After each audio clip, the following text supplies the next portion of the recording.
The fixed price contract is generally used when there is clarity and scope is there, as what is required is clearly detailed out.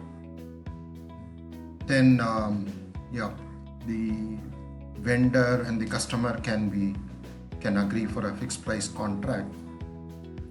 But generally, yes, most of the contracts are fixed priced contracts. The scope is not clear, then it goes into a time and material type of contract. And one more point need to be taken into notice, that in a fixed priced deal, the vendor generally has a contingency also built into it. Contingency meaning there will be a reserve component built into the pricing. If it is,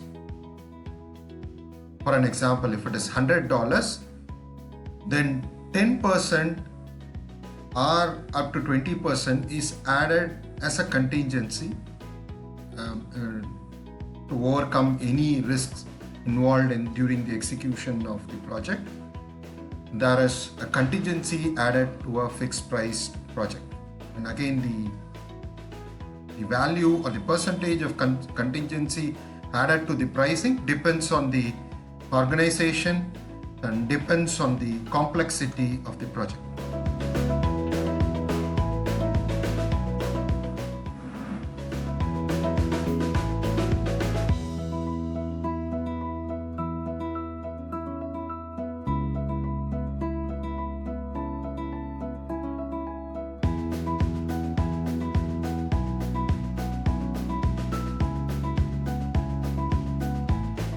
This is quite self-explanatory as well.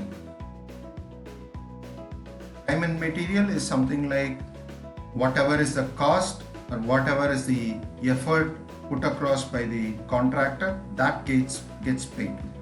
So these projects, if a customer completely controls the project and he is not bothered about the delivery coming from deliverables or a product coming out from a vendor, but he controls the contractor as such, then they'll go for a time and material.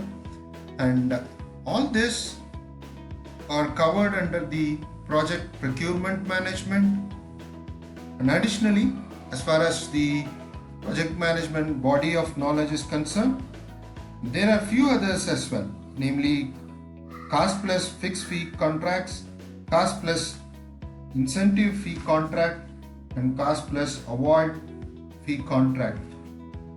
But they are not commonly used when you compare with fixed price project or the T&M type of projects.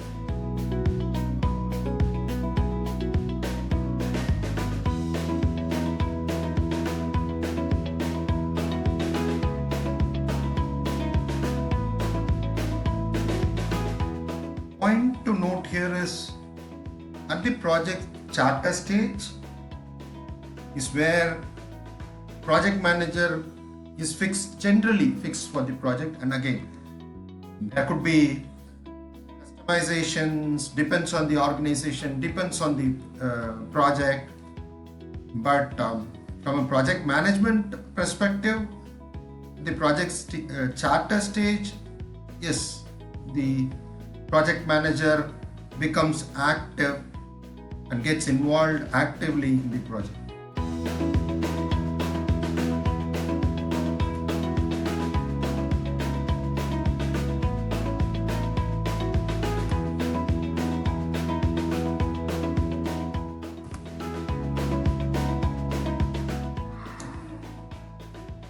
So at the kickoff meeting, it's a meeting of all the high-level project stakeholders.